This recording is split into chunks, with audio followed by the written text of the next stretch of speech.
Well, good morning. Basically, I'm the business advisor, and when Marcos called me and said what he wanted to do, I said, dude, you want to sell high-class food? We live in DeMont. We just got a Wendy's, and we got 2 stoplights. This is really not your market. But basically, what he said was, he's highly trained. He's from Peru, and he's Japanese. Wow. Which proven Japanese. And they have such amazing foods. He's got a fusion food called Nikkei, which I've never heard of. I started talking to some of my chef friends in Chicago and said, oh yeah, we know this very well. Basically, it's the creative Japanese with the wonderful fragrances and taste of the Peruvian spices. And so without further ado, we're going to have a little taste of what's next in Northwest Indiana.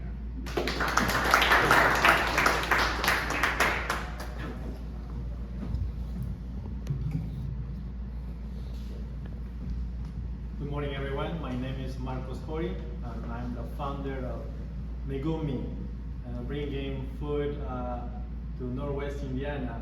As Alan said, and he already saved me 2 minutes of my presentation. Nikkei food is, but the idea is just to present what we are doing next.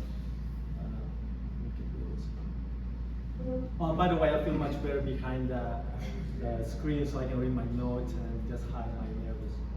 So at its core, Nikkei cuisine blends 2 culinary traditions.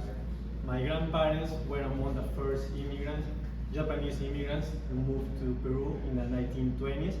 And over the years, and then I would say 90 years, Japanese techniques in cuisine blended with Peru's great ingredients, especially citrus, hot spices, and also great seafood.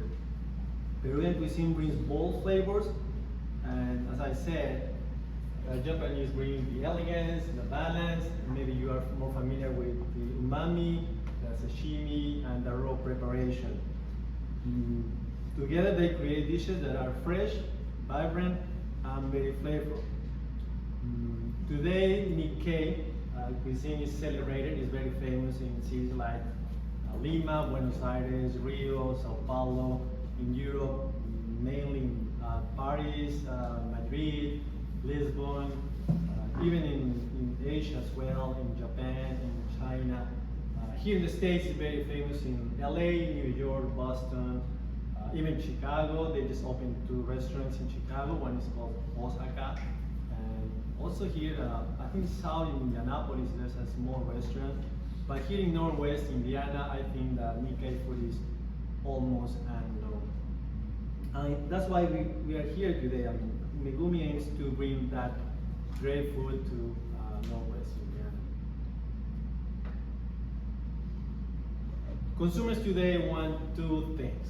Basically, they want exciting global food and healthier options. But many restaurant meals, including the Japanese food, including sushi, they are surprisingly heavy. Even when you have your typical rolls, they contain, maybe you don't know this, but they contain sugary sauces, a lot of fried breadcrumbs, and tons of everything. Mayo, mayo is fine, but you can find out how much they put on it that you don't necessarily need. You'll be very surprised. At the same time, opening a restaurant, a traditional restaurant, and just as Robin said, it's a little difficult, but can require hundreds of thousands of dollars, which makes it difficult for projects like ours, to launch a new culinary concept. So there's a gap between the kind of food that people want to try and the way that traditional restaurants are built. Today, Megumi tries to address both challenges. We introduce the clean Nikkei cuisine to a clean and modern approach to both ingredients and preparation. Basically, we try to describe our philosophy here. We'll try to not use MSG at all. Try to make everything non-GMO as much as possible, gluten-friendly as well. For our tempuras, we'll not use any oilseed oils. try to get everything with avocado oils. All our fresh sauces made from scratch. Also, instead of using panko breadcrumbs, we use quinoa flakes with less added sugar. And this is just another example. We try to use organic apple cider vinegar.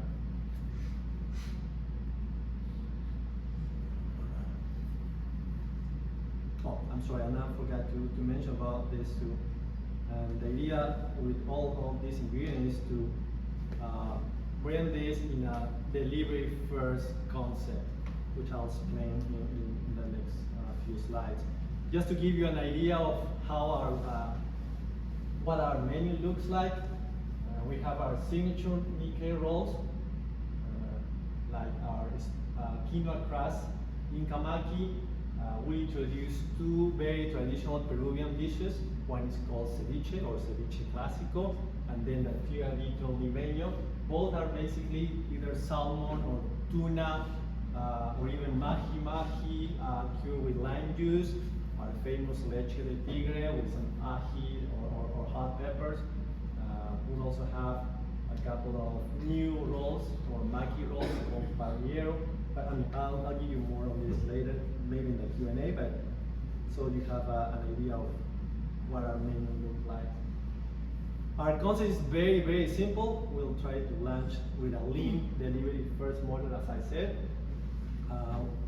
Ideally, we would like to operate or start operating from a shared commercial kitchen.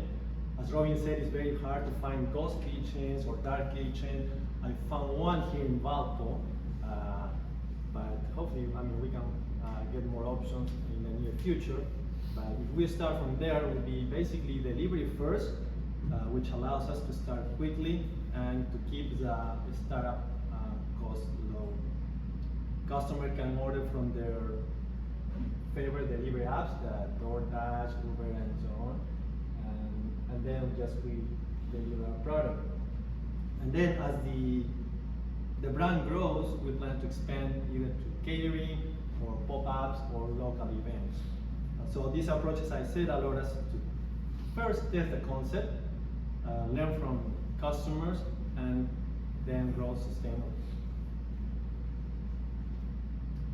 An idea on our growth path, we're launching Megumi with a focus menu. We'll probably have only 8 to 10 items from the very beginning, including our ceviche and our tiradito and our special maki rolls. The shared kitchen will hopefully provide us a little space to put a sushi bar, which works well with our concept, so people can see what we are doing live. As we grow, we plan to expand the menu and include hot dishes like our famous lomo saltado or gyoza Nikkei.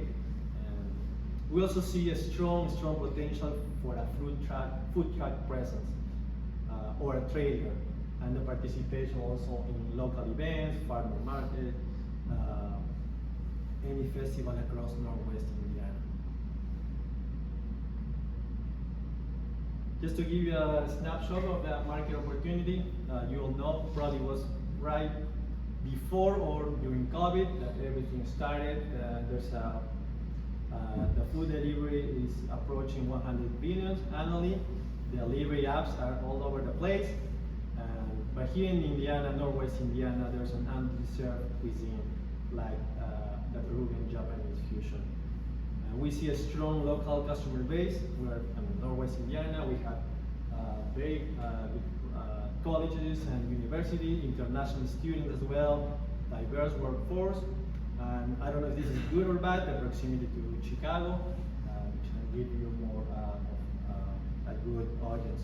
We're targeting basically everyone. At the very beginning, we said, okay, let's target Gen Z because they are more like trying different things. But when I start speaking with people, they all want to try different food. And as I said, if it's healthy, it's even better. Another value for Megumi is a respect for ingredients. We aim to minimize waste using ingredients thoughtfully. Here I'm showing these 4 bullet points. For example, fish, shrimp, or slower moving seafood can be used to create our own unique signature broth bases. just for either sauces or new concepts or marinades instead of just being discarded. We also plan to highlight providers that we trust, including seafood suppliers and ingredient partners. You know, here in the Midwest, people say, okay, where do you get your fresh tuna? Well, we're working with those partners in Chicago, Boston. I mean, they fly everything overnight. It's great, it's great. So we are trying to get that and work just with partners that we trust. A small decision like this help a small business like us to create better flavors as well.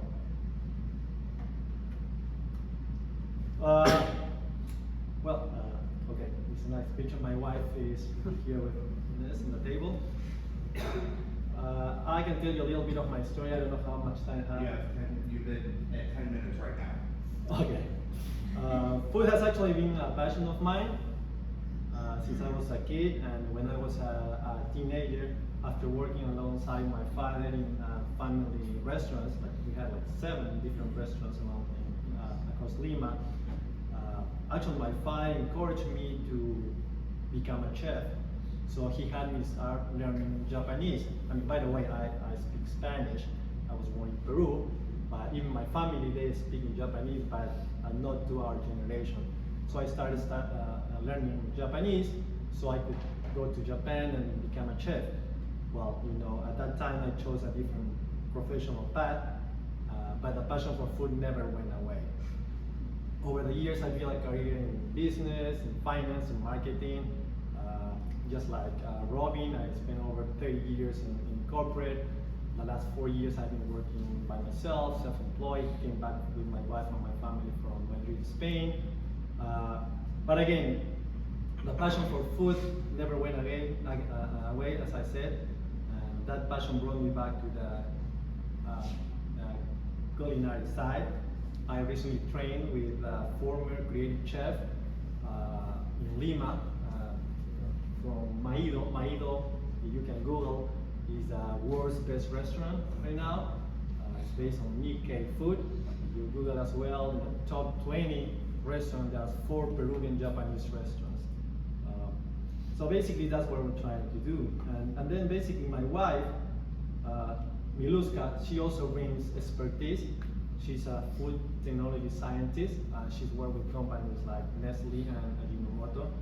She'll be focusing on food quality and safety, which is very important, especially when you are working with fresh seafood. So together we combine business strategy, culinary and food science. This is why we are here today. I would really value just the help of the 1 Million Cups community, especially first on feedback. Feedback on what? On the concept and the menu, especially how the Nikkei cuisine might resonate here in the area. Second, networking, introduction to local events, farmer markets, or even catering opportunities where we can test our concept. And third, connection with suppliers or entrepreneurs who have experience building this type of projects or restaurants in Northwest Indiana. And I guess with that, I'm done. Thank you. I'm starting. I don't have a website yet, but this is my email, phone number for you, our social